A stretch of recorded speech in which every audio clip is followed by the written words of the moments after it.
우선은 부모들이, 우리 한국 부모들이 뭐 완벽할 수는 없지만 굳이 문제점을 잡는다면 너무 자녀에 집착한다는 거.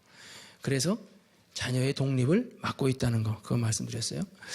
또 두 번째 우리 한국 교육의 문제점은 뭐냐면 부모 말고 전반적으로 한국 교육이 지금 친부모들은 자기 역할을 지금 직무유기라고 그럴까요? 그냥 이렇게 방치해 놓은 상태고 포기했다고도 할 수 있고 그러다 보니까 인성교육이 사라져버렸어요. 여러분 인성교육 아시죠? 예의범절, 도덕, 에티켓, 기본적인 것들 그런 게 지금 붕괴되고 있어요.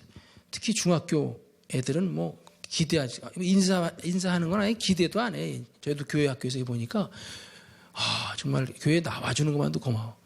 그런 애들은 진짜 앞으로 우리나라가 어떻게 될지 진짜 걔네들 보면 기도가 나와요. 주여.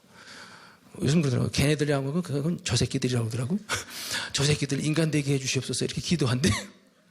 우리 중학교 담당 우리 목사님도 오셨는데 그래도 우리 목사님이 걔네들을 어떻게 구워 삶는지 데리고 오시더라고요. 그래서 그냥 재밌게 프로그램 만들어서 많이 와요. 근데 제가 보면 정말 쟤네들이 인간 같지도 않아. 어떤 때는 하는 행동 보면 우선 예의범절이 없고 위아래도 없어. 그냥 시끄럽고 떠들고 그래서 주여 그냥 그런 거 기도가 나와요 진짜. 두 번째 우리나라 교육이 뭐냐면 사교육이 너무 공교육이 너무 죽었고 사교육화되고 그러니까 그냥 지식교육으로만 흘러버렸어요. 그게 너무 그다음에 또 주입식 교육이야. 그나마도 또 아주 뭐 대단한 거 가르치면 모르겠는데 무조건 암기야. 근데 앞으로 시대는 여러분 알파고 보셨죠? 이세돌하고 바둑 두는 거. 이제는 인공지능 AI가 나와가지고 인공지능이 컴퓨터에 장착되면서부터 웬만한 거 다 외울 필요 없어요. 그냥 다 돼. 그냥 툭 치면 이제 동시통역 다 돼요. 내년도에 평창올림픽 하죠? 내년도인가 후년인가 내가 갑자기 헷갈리네. 네, 그때 6개 국어로다가 동시통역이 돼버려요. 그게 다 동시통역 언어가 그냥 다 돼버려요. 언어도 영어 막 공부할 필요 없어요. 이제는 주입식 공부, 단어 외우고 뭐 이런 거 할 필요 없다니까요. 그냥 우리 스마트폰 검색해도 금방만 하죠. 웬만한 거. 그죠? 옛날엔 그걸 다 외웠다고요. 우리 때는. 무식하게. 그거 잘 외우는 애가 공부 잘하는 애였어. 근데 요즘은 그게 필요 없어요. 주입식 공부보다 뭐가 중요해? 독창력, 창의력. 감성이 좀 훌륭하고 그래서 뭔가 이렇게 그게 되는 나라가 그런 애들이 많은 나라가 이제 이 세상에서 뜨는 거예요.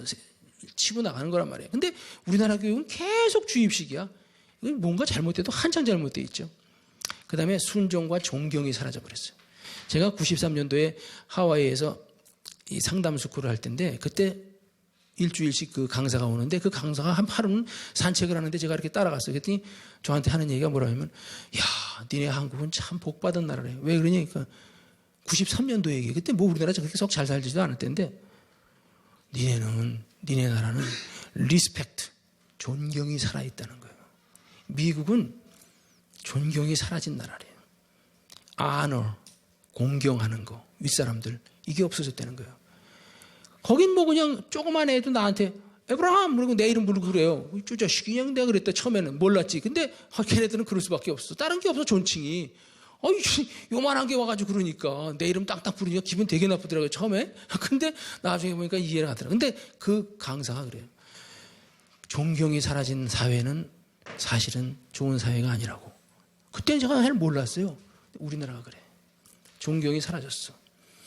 여러분 서로를 귀히 여기고 세워주고 높여주고 이것은 굉장히 중요해요. 특히 부모 자식 간에는 부모를 공경하라 그랬어요. 이는 약속 있는 첫 계명이니 너희가 땅에서 잘되고 형통하고 장수하리라. 하나님이 무슨 소리? 뭐 여기서 하는 소리? 좀 조용히 좀 시켜요 가서. 조용히 좀 해달라고 그래요.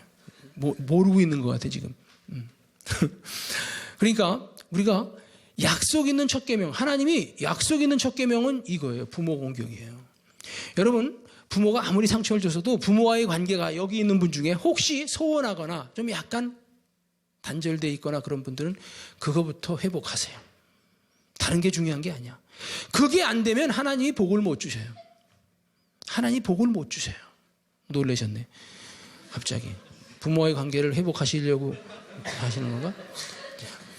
중요한 얘기입니다. 이거 하나님은 자기 부모를 업수히 여기거나 부모에 대해서 화를 내거나 막 못마땅해 하거나 불평하거나 이런 사람에게는 복을 못 주세요.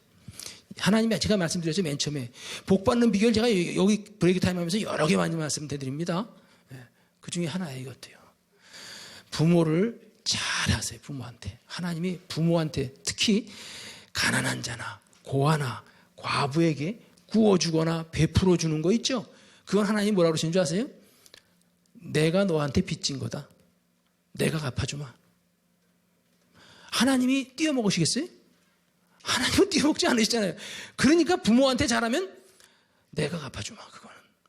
네가 가난한 자, 고아, 과부를 돌봤어? 넌 내가 너한테 빚진 거다. 그건 내가 갚아주마. 이렇게 말씀하고 계시다는 거 아세요? 그러니까 부지런히 구제하시고 어려운 사람 도와주시고 부모가 맞건 틀리건 부모가 나한테 상처를 줬건 뭐 잘해줬건 그걸 따지지 말고 내 부모니까 잘하세요. 부모니까 잘하세요. 돈 아끼지 마세요. 하나님이 채워주실 거니까 한번 하세요. 저는 그렇게 써요. 여러분도 그거 하십시오. 복 받는 비결 중에 굉장한 거 하나 또 배우셨죠 오늘? 이런 거 잘 안 가르쳐 주더라고. 딴 데서는. 저는 쉽게 가르쳐 드려요. 아주 탁 터놓고. 확실히 한번 좀 적용하셔서 여러분들 잘 하시기 바랍니다. 여러분 TV 광고 중에 하나 마음에 드는 광고가 하나 요즘에 있더라고요. 이 치과 광고 같은데 임플란트 같아. 임플란트 선전 광고 같은데 자기 어머니한테 아 해봐 그러는 거야. 응? 아 해보라고. 마치 자기 부모가 자기 어렸을 때 이 썩은 거 몇 개 있나 뭐 있나 그거 말고 아 해봐 그러는 것처럼 자기 어머니한테 아 해보라는 광고야. 난 그게 굉장히 그 광고가 마음에 와서 났어요. 우리가 부모를 힘없고 나이 드셔서 병들고 그런 부모님들을 챙기는 거 굉장히 귀한 일이에요. 그걸 귀찮아하고 있어. 그게 복덩어리인 걸 몰라. 제가요, 제 부모, 양가 부모 4분 아니에요. 어머니, 아버지, 장인, 장모. 그죠? 전 4부모를 다 모신 사람이에요. 그것도 4부모님들이 다 몸이 안 좋으시거나 병 나셨거나 치매가 걸리시거나 그랬을 때. 지금 마지막 장모님 모시고 계세요. 제가 이거를 할까 말까 하는데 하나님이 하라고 그러시더라고. 네 자랑 같지만 해라. 이 시대에 그게 필요하다. 저희 아버님 처음에 모셨어요. 중풍 걸리셔서 쓰러지셔서 서울대학병원에서 막 하다 퇴원하시면서 저희가 모셨어요. 그때가 저희 결혼 2년 차 때가 그래요. 그렇게 해서 한 2년인가 모시고 저희는 군대 갔어요. 갔다 와서 다시 또 모셨는데 그때 한 10년 더 사시고 저희 아버님은 돌아가시고 소천하시고 저희 어머니를 또 그 다음에 모셨죠. 그러다 저희 어머니도 또 한 2007년도에 또 소천하셨어요. 그래서 이제 그 다음에 장인 장모님이 저희 옆에 늘 계셨는데 저희가 장봐드리고 뭐하기 너무 힘들어. 그러지 마시고 그냥 들어와 사시죠. 안방 내드리고 그냥 저희가 문간방 갔어요. 그렇게 모시다가 장인어른 또 치매기가 있어서 요양원으로 모셨어요. 한 2년 모시고 나니까 치매기가 있어서 막 저희가 감당이 안 되더라고. 밤에 잠을 못 자 우리가. 그분 감시할 수도 없고. 그래서 모셨어요. 그리고 장모님 지금 혼자 남으셨는데 이제 모시고 계세요. 참 이건 저는요. 아유 내가 지지리궁상이지 내 팔자야 이러지 않아요. 저는요. 이건 저에게는 특권이었어요. 굉장한 기회였어요. 저희 형제 많아요. 저희 처갓집도 형제 많아요. 그런데도 하나님이 저한테 그 기회를 주셨어요. 저희는 저희 아내하고 기회가 왔을 때 탁 잡았어요. 첫째 제가 왜 그걸 잘 잡을 수 있었냐면 저희 아내가 감사하게도 저희 아버님이 쓰러지셨을 때 그때 저희 아내가 흔쾌히 동의했어요. 그러자 우리가 모시자. 그리고 연탄 한 번도 안 갈아본 사람이 연탄 보일러에 있는 그 연립에 와서 모시기 시작했어요. 병원 침대 갖고 나와가지고 돌리면서 이렇게 하면서. 그러게 고마운 거예요. 저는 저희 아내한테 빚진 거예요. 저희 어머니 했죠. 그러니까 저는 저희 장인 장모 모시는 것에 대해서 빚을 갚는 거예요. 저희 아내한테. 여러분 굉장히 중요한 겁니다. 부모를 지극정성으로 하세요. 지나친 거 없어요. 하나님이 다 갚아주십니다. 아시겠죠? 갑자기 그런 마음이 좀 드십니까? 임재민이 오늘 너희 어머니가 결혼하면 내 어머니 아니냐. 그런 얘기하면서 모시기로 했자. 그런 얘기하죠? 맞는 얘기예요. 부모, 장인, 장모라고 그래서 내 친부모가 아니라고 그래서 내 시아버지라고 그래서 내 친부모가 아니라고 그래서 등한히하면 그것도 불효에 해당합니다. 하나님 똑같이 보세요. 하나님의 그 법은요 굉장히 엄격해요. 그러나 또 잘했을 때는 지켰을 때는 마땅하고 옳은 일인데도 그걸 지켰을 때는 하나님은 또 상을 또 푹 주세요. 아낌없이 주세요. 해본 사람은 알아요, 그걸. 다른 사람들은 복 받았나 안 받았나 모르죠. 근데 본인들은 알아요. 하나님이 채워주시는구나. 하나님이 진짜 개런티 하셨더니, 보증하시더니 이렇게 해주시는구나. 좀 감사하죠. 여러분, 이 화목한 부부관계를 회복하는 것은요, 좋은 부모가 되는 가장 지름길이에요. 부부가 화목하면 좋은 부모가 되는 첫 번째 단계를 통과한 거예요. 행복한 가정의 기초를 놓은 거예요. 화목한 부부관계는. 그 다음에 자녀에게 가장 큰 선물이 뭔지 아세요? 부모가 서로 사랑하는 거예요. 행복한 모습, 화목한 모습을 보여주는 게 자녀에게는 가장 큰 행복이에요. 선물이에요, 그게. 그러니까 여러분 지금 가정을 논하고 있는데, 결혼을 논하고 있는데, 남편과 아내, 부부가 함께 하나 된다는 것은, 그것은 굉장히 건강한 하나의 그 요건을 채우는 게 돼버려요. 가정도 건강해지고, 사회도 건강해지고, 본인은 건강해지는 건 말할 것도 없고. 여러분, 부부 간에 사이가 안 좋으면요, 병나요, 두 사람 다. 어느 날 암 걸려요. 왜 그렇습니까? 암은 갑자기 오는 거 아닙니다. 하나님의 보호의 손길을 늦추실 때마다 거기에 마귀의 그 하속들은 몰려들어요. 그래서 우리 몸을 점령해가고 오염시켜가는 거예요. 그게 때가 되면 암이든 어떤 악성이든 양성이든 종양으로 나오고, 염증이 심해져서 생기는 병도 있고, 종양이 생기는 것도 있고, 아예 그냥 불치성이 난치나 불치가 되는 병들도 많아요. 하나님은 단번에 탁 하시는 분이 아니에요. 하나님 다 다스리고 계세요. 이 세상도 다르시지만 우리 한 사람 한 사람의 모든 일거수일투족, 언행심사 모든 걸 다스려요. 제가 여기서 말을 잘 실수해서 남한테 이런 공개석상에서 방송도 나가는데 누구를 만약에 비난했다, 그럼 전 죄가 올라요. 이게 하나님의 다스리심의 법칙이에요. 굉장히 엄격하세요, 죄에 대해서는. 하나님이 전지전능하시다는 거 좀 실감이 나십니까? 하나님이 굉장히 엄격하신 분이에요. 스트릭트 하시다고요. 그렇지만 관대하세요, 굉장히 또한. 그리고 또 풍성하게 은혜를 주시는 분이에요. 하나님에 대해서 우리는 한쪽으로 마냥 좋은, 마음씨 좋은 할아버지로만 알고 있어. 그렇지 않아요. 깐깐한 시골 국민학교 교장 선생님보다 더해요. 어떻게 보면 하나님은 굉장히 원리 원칙이시고 그러세요. 자, 제가 지금 아까 부모와 자식 간에 대한 것을 다 못했기 때문에 지금 잠깐 언급하고 있고요. 좀 이따 이제 다시 또 저기로 부부관계로 들어가겠는데요. 한 가지만 더 말씀드리면, 하나님은요, 남녀가 결혼하는 것을 적극적으로 후원하시는 분이에요. 여러분 여기서 지금 아직 결혼 못했고 내가 결혼하려면 나 진짜 돈도 없고 모든 게 준비도 안 됐고 뭐 저 선교사님 얘기 들어보니까 이것도 저것도 준비하려는데 나는 전혀 개념이 없었는데 언제나 하나, 그렇게 낙담하는 분이 있을지 몰라요. 근데 여러분 한 가지 힘을 얻으세요. 하나님은요, 여러분이 결혼하는 것을 적극적으로 지원하시는 분이에요. 어떻게 하면 도와줄까? 지금 막 이러고 그냥 뭐 안절부절하고 계시다고 지금. 어떻게 내가 도와줄까?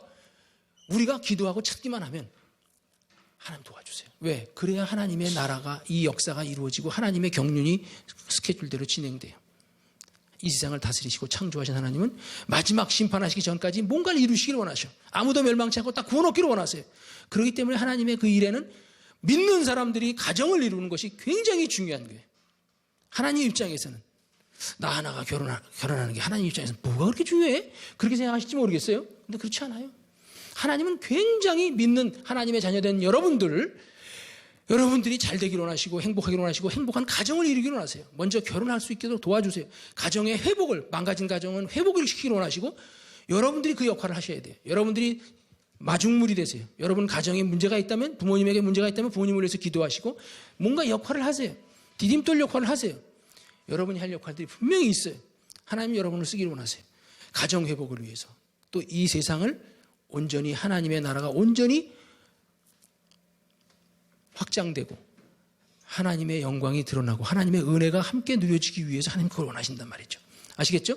자, 그럼 이제 부모, 자식에 대한 얘기는 이제 넘어가고 우선 이제 우리 부부관계에 대해서 좀 얘기하겠습니다. 여러분, 부부는요, 사실은 가장 가까우면서도 가장 멀어질 수 있는 관계예요. 왜 그런 줄 아세요? 부부가 몇 촌이죠? 촌수로 치면? 무촌이에요, 무촌. 제일 가까워. 부모, 자식보다 부부관계가 더 가깝습니다. 그만큼 부부관계는 굉장히 가까운 사이. 빨고벗고도 부끄럽지 않을 만큼 친밀한 관계가 부부관계예요. 촌수를 따지지 않더라도. 그렇지 않습니까? 그런데 등지면은 남남이 돼버리는 관계예요. 이 부부관계는 굉장히 중요하다는 거. 여러분, 부부관계가 잘 이루어지려면 어떤 게 필수인 줄 아세요? 두 가지 요건이 있는데, 하나는 서로를 귀하게 여기는 거예요. 서로를 귀하게 여기는 거예요. 존중하는 거예요. 공경하는 거예요. 세워주려는 마음이 있는 거예요. 무시하면 안 돼요. 그다음 두 번째는 서로에 대해서 맡겨야 돼요. 믿어야 돼요. 헌신해야 돼요. 서로를 헌신해야 돼요. 이런 신뢰관계가 있어야 돼요. 부부는 서로 공경해주면서도 귀하게 여기면서도. 이게 되면 그 부부는 마귀가 와서 깰 수가 없어요. 그런데 여러분 솔직히 그렇습니까? 자기 아내를, 자기 남편을 얼마나 귀하게 여기고 공경하고 또 얼마나 믿습니까? 아유, 저 인간을 믿어 내가? 이런 부부들이 얼마나 많아요. 서로에 대해서. 이건 신뢰관계가 깨진 거예요. 서로 믿질 못해. 위탁을 못해. 헌신하질 못해. 이 두 가지 관계를 결혼하시려면 가져야 돼요. 근데 인간이 잘났어야지 뭐 완벽해서 그렇게 하라는 게 아니에요. 서로 기다려주고 참아주고 기도해주면서 나아갈 때 처음엔 잘 부족했다 할지라도 결혼을 통해서 두 남녀가 더 세워지는 거예요. 아름답게. 서로 그렇게 해줄 때, 서로를 위해서 해줄 때 그 가정에 행복이 와요. 여러분 결혼 왜 하십니까? 사람들한테 물어보면 결혼의 동기가 뭡니까? 왜 결혼할까요? 자식 낳으려고? 자기 2세를 번식시키려고? 그건 송아지도 하는데 개도 하고 그 정도 수준은 또 넘어야 되겠죠? 뭐겠습니까? 결혼은 하나님이 섭리가 있다고 했죠. 바로 결혼을 통해서 결혼이 쉬워서 아주 편하게 가는 길이라서 행복의 길이라서 결혼을 하라는 게 아니에요. 결혼은 사실 혼자 사는 것보다 어떻게 보면 더 전혀 다른 배경에서 자란 사람과 함께 지낸다는 게 어려울 수 있어요. 갈등이 있고 힘들다고 원래는. 근데 그럼에도 불구하고 결혼을 하나님이 하게 하시고 서약을 통해서 아예 족쇄까지 채우시고 풀지 못하게 하나님이 짝 지어주신 것을 사람이 풀 수 없느니라 마태복음 19장에서 딱 말씀하셨어요. 이혼은 원래 하나님의 계획이 없었고 인간이 워낙 완악해서 더 이상의 사이드 이펙트, 부작용이 없게 하려고 허락하신 것뿐이라는 거예요. 그냥 마지못해서 피해자가 나오지 않게 하기 위해서. 원래는 하나님에게는 이혼이 없어요. 하나님의 계획에는. 자, 아무튼 얘기가 좀 겉돌았는데 우리가 알아야 될 것은 하나님은 결혼을 통해서 우리 남녀가 주님을 닮아가기로 하세요. 혼자서는 절대 안 돼요. 여러분 다른 사람을 보면서 내가 다듬어지고 서로를 연단시키고 서로를 이제 성숙시켜 나가는 과정에 결혼, 남녀가 필요하다는 거예요. 하나님은 그거를 원하세요. 교회도 마찬가지고. 자, 여러분 하나님이 남녀를 달리 만드셨죠. 그죠? 달리 만드셨어요. 왜 달리 만드셨을까요? 달리 만드신 이유가 있어요. 시너지 효과를 내려는 거예요. 다르지만 그것이 끌려요. 그렇기 때문에. 그러나 그것이 계속 서로 막 주장하면 그것은 불편함이 돼요. 갈등이 돼요. 우리가 이 남녀 간의 결혼을 통해서 정말 성공한 사람들은 혼자 살 때는 맛보지 못하는 엄청난 기쁨을 맛보게 해주세요. 여러분 옛날에 아주 우리 못 살 때 정말 먹고 살기 힘들 때 엄마들 입장에서 보면 애나 일도 뭐 전기밥솥이 있어 세탁기가 있어 다 내과에까지 가서 하고 뭐 연탄 갈면서 하고 뭐 그냥 얼마나 일이 많았는지 몰라요. 옷도 그렇고 뭐 데리고 뭐 하고 하는 거 보면 여러분들은 지금 거저 먹는 거예요. 사실은 여자분들은 좋은 시대에 태어나셨어요. 근데 그러면서도 그렇게 결혼 생활을 이어갈 수 있었던 건 뭘까요? 첫째는 선택의 여지가 없었어요. 그때는 이혼이라는 걸 생각도 안 했었어요. 이혼하면 어떻게 먹고 살아 자기가. 할 수도 없었어. 그런데 그때 하나님이 기쁨을 주세요. 부부간에 그 기쁨이 있기 때문에 그것 때문에 그냥 유일한 낙이 되는 거예요. 위로가 되는 거예요. 그만큼 결혼을 하면 우리는 나 혼자 살 때 맛보지 못하던 것을 함께 있음으로써 불편함도 있지만 사실은 누군가 그래요. 결혼하면 9가지 불편하고 1가지 정도가 기쁘다고. 그런데 왜 결혼해요? 그런데도 왜 결혼합니까? 양보다 질이야. 1가지 좋은 게 9가지 불편한 걸 상쇄하고도 넘어. 여러분 결혼에 좀 무슨 의지인지 아시겠어요? 결혼은 사실 고달프고요. 신경 쓸 거 많아요. 자식 키우고 뭐하고 남편 뒷바라지 또 아내 챙기고 뭐하고 하려면 그거 힘들어요. 그럼에도 불구하고 하라고 하시는 이유는 그걸 통해서 우리가 혼자 살면 편하지만 그걸 통해서 하나님이 우리에게 주시려는 게 있다는 걸 아셔야 돼요. 기대하세요. 그러니까 다 알고 하면 재미없잖아요. 모르는 가운데 할 때 재미있어요. 여러분 남녀가 동등합니까? 시간이 많이 갔기 때문에 이것만 하고 마쳐야 될 것 같네요. 남녀는 평등해요. 그런데 부부는요 평등하지 않아요. 갑자기 여권 운동하는 분들, 여성 운동하는 분들이 들으면 나와보시오 이럴 것 같아. 근데 사실이에요. 남녀는 평등해요. 그러나 남편과 아내는 평등하지 않아요. 남편이 아내의 머리예요. 그러니까 여자분들 지금부터 잘 들으셔야 돼요. 배우자 선택할 때 선택 조건에 성격도 좋지만 존경할 만한 사람을 택하세요. 그래야 따르지. 리더가 될 만한 리더십을 하나님이 그 남편에게 주신단 말이에요. 기본적으로 그래요. 1000이면 999명이 그래요. 한 명 정도가 예외인 경우는 있어요. 그러나 대부분 그렇다고 보시면 돼요. 그러니까 남편에게 하나님이 리더십을 주셨어요. 남편이 머리예요. 교회의 머리된 예수 그리스도께서 교회의 머리됨 같이 남편은 그 부부간의 머리예요. 모든 걸 판단하고 정하고 책임을 남편에게 물으세요. 그럼 여자는 뭐냐? 헬퍼예요. 그런 면에서는. 남편이 나가면 여자는 도움이에요. 어떤 면에서는. 그런데 도움이라고 해서 우습게 보시면 안 돼요. 여러분 여자가 요즘 여성 시대예요. 굉장히 여성에게 기회가 많고 여성들에게 많은 문이 열려 있어요. 여자가 아내가 남편에게 죽게 하듯 순종하면 왜 내가 복종해? 내가 리드할래? 이런 그런 약간 적극적인 여자분들은 그런 분 많이 있죠. 그럴 수 있어요. 근데 잘 아세요. 역할을 하나님 분명히 세우셨어요. 남편이 워낙 제너러스해서 관대해서 이렇게 좀 잘 넘어가면 괜찮아요. 근데 거기서 부딪히면 다 죄가 돼요. 아내한테는. 그래서 여자분들이 그것 때문에 선교사 부인들이 일찍 죽었어요. 많이. 선교지 가서 막 남편들보다 앞서서 막 드세가지고 해가지고 일찍 들어가신 경우가 통계적으로 많아요. 유명한 사람들 다 그랬어요. 허드슨 테일러부터 아도니람 저드슨서부터 와이프가 다 일찍 죽었어요. 아무튼 이 관계를 중요시 하신다는 거. 그것이 어기지면 죄가 돼요. 그러니까 내가 저 사람한테 내가 신뢰 못하겠다. 내가 따르지 못하겠다. 존경이 안 된다. 그러면 결혼하지 마세요.